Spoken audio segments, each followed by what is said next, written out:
This week's project, we're gonna use flowmap.blue, and you have to pay attention to the use of this tool. It's an easy tool. It's very simple, but I couldn't find any other tool with which you can get the same result or the same work. And it's really, really amazing how it works because it's super easy, but you have to be following the specific steps. When you get into the link, you find this web page, and it has here the only requirement that it tells you to have is to have a Google account and to follow the steps. So you're gonna click in open the template spreadsheet, and it's going to send you up to this one. And here it tells you that the first thing you have to do, first step, make a copy of this spreadsheet by going to File, Make a Copy. So you're going to go to File, Make a Copy, and it immediately is going to make a copy on your own Google account. And here now you can click in the blank spaces and fill them up. Obviously, if you're in this one, you can't change them. But in the copy, as it here says copy, you can make all the arrangements that you want. So in this one, I set up the title that is going to be government spendings in net exports during the period of 2018 and 2020, that it's going to be the presidency period that we have until now. A short description, and I wrote this in this map. I will try to show in which net exports has the government spent and to which countries are they up to. You're not going to fill up source name nor either an URL. You're going to write who created it, okay? In my case, I wrote my short name and your email. Obviously, it's going to be your email where you have your Google account. You are not going to fill up website, Mapbox access, Mapbox style. You can change the color scheme if you want to change it, but I didn't see any like difference. And you're going to select if you want dark mode or not. As I told you, I haven't seen any different from there. But what I want you to really select is yes in animate flows. Why? Because the original sheet, it has it inactivated. So we are going to activate them. And everything goes yes. This, you're not going to change anything at all. I just only changed this, the outgoing part, because if you see, it's all filled up. But I just only changed the outgoing part with the name of net exports and this number of trips, the number of exports, and I just only wrote here exports, okay?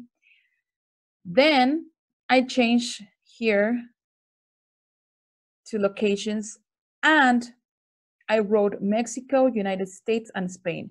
Obviously, in your investigation, you're gonna find out to which countries does Mexico do exportings, okay? Or to which countries Mexico's government is spending their money to make exportings, okay? And you're going to write the countries to where these exportings go. I just only wrote these two as examples, but the main one is Mexico, so it's going to be number 1. If you find 10, 20, 50, you're going to write them here 4, 5 until the last number, and obviously the name of the countries that you are going to add to this information. Now, the thing here is this information, we don't have it. We don't know it. In my case, I really don't know it, but this tool also helps you by clicking here. It opens you a new page where you write the name of the countries, all the countries that you have found. First of all, obviously, is Mexico. And you're going to write them all here. You're going to click in geocode, and it's going to generate the latitude and longitude numbers. So you're going to copy them and paste them, okay?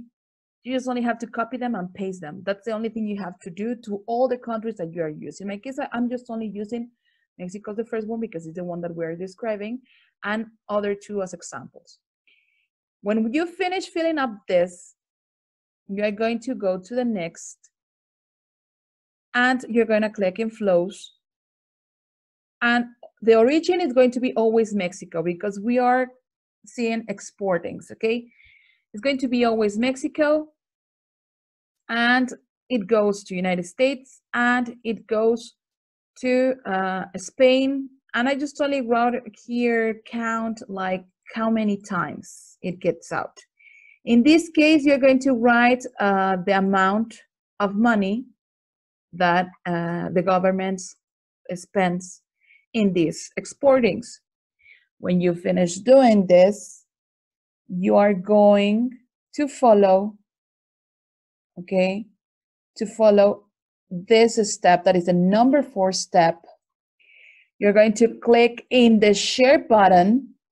You're going to change this option to any people who with the link.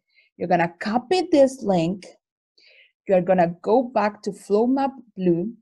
You're going to paste it here where it says copy the link here to your spreadsheet and paste it here. You're going to paste it here. It's going to verify that it's their layout sheet. And then it's going to appear this 6th step. Open and a link. When you click in this link, it's going to open the flow map that you did. This is my flow map. If you see, here's my title. Here's that I created it. And here in original data source, I want you to write, let me go back here. I want you to write in original data source the APA reference. Okay, so here you're gonna write your APA references. So it will appear in your flow map here, original data source. You're going to find here your APA references. So it's going to be great because all the information that I need is going to be here. So in your name, you're going to write your full name, your student's ID, and your group and semester, obviously. And you're going to show me this. Now you're going to say how I'm going to share it so you can see it, teacher. Okay. Here you have this icon. You're going to click on it. And here appears the URL that you can share with me. So you're going to copy it. And this is what you're going to paste in Canvas. That's your work. You saw it's easy, just only lot of steps, but if you follow them correctly, there's not gonna be any problem or any other situation. Okay, so create an amazing flow map for me.